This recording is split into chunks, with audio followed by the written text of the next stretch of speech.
नमस्कार मित्रांनो, आज आपण जाणून घेणार आहोत एका अशा महिलेची प्रेरणादायी यशोगाथा जिनं 50व्या वर्षी स्वतःचा स्टार्टअप सुरू केला आणि आज त्या आहेत भारतातील सर्वात श्रीमंत महिला उद्योजकांपैकी एक. होय, आपण बोलतोय नायकाच्या संस्थापक फाल्गुनी नायर यांच्याबद्दल. ही गोष्ट आहे स्वप्नाची, धाडसाची आणि वय हे फक्त एक आकडा आहे हे सिद्ध करणाऱ्या एका महिलेची. फाल्गुनी नायर यांचा जन्म 1963मध्ये मुंबईत झाला. त्यांचे वडील हे बिझनेसमध्ये होते, त्यामुळे लहानपणापासूनच त्यांना उद्योग जगतातली ओळख होती. त्या अभ्यासात खूप हुशार होत्या. त्यांनी IIM अहमदाबादमधून MBA केलं, जे भारतातील सर्वात प्रतिष्ठित संस्थांपैकी एक आहे. हेच त्यांचं पहिलं मोठं पाऊल होतं यशाच्या दिशेने. MBA नंतर फाल्गुनी नायर यांनी कोटक महिंद्रा बँकमध्ये नोकरी सुरू केली. हळूहळू त्या मॅनेजिंग डायरेक्टर पदापर्यंत पोहोचल्या. पगार चांगला होता, पद प्रतिष्ठेचं होतं, सगळं काही परफेक्ट दिसत होतं. पण मनाच्या एका कोपऱ्यात एक प्रश्न सतत घोळत होता, मी माझं स्वतःचं काही का करू नये. वयाच्या 50व्या वर्षी फाल्गुनी नायर यांनी एक धाडसी निर्णय घेतला. त्यांनी सुरक्षित उच्च पदाची नोकरी सोडली. लोक म्हणाले, आता हे वय आहे का स्टार्टअप सुरू करण्याचं, जोखीम खूप आहे, अपयश आलं तर. पण फाल्गुनी नायर यांना स्वतःवर विश्वास होता. वेगळं काही करण्याचं स्वप्न. त्यावेळेस भारतात ब्युटी आणि कॉस्मेटिक्स प्रोडक्ट्स ऑनलाईन खरेदी करण्याची लोकांना भीती वाटायची.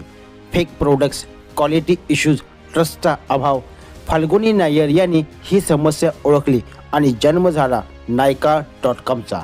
नायका म्हणजे 100% जेन्युइन प्रोडक्ट्स, ट्रस्टेड ब्रँड्स, महिलांसाठी खास अनुभव.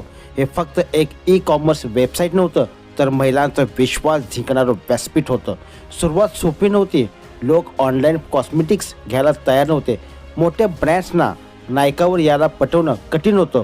प्रॉफिट मिळायला वेळ लागणार होता. पण फाल्गुनी नायर यांनी हार मानली नाही.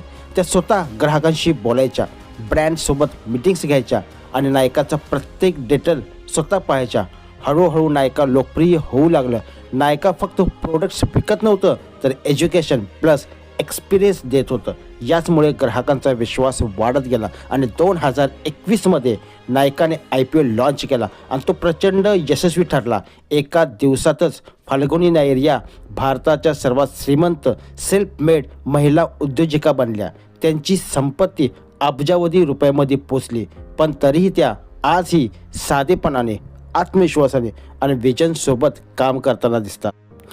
मित्रांनो, फाल्गुनी नायर यांची गोष्ट आपल्याला खूप काही शिकवते. वय कधीच अडथळा नसतं.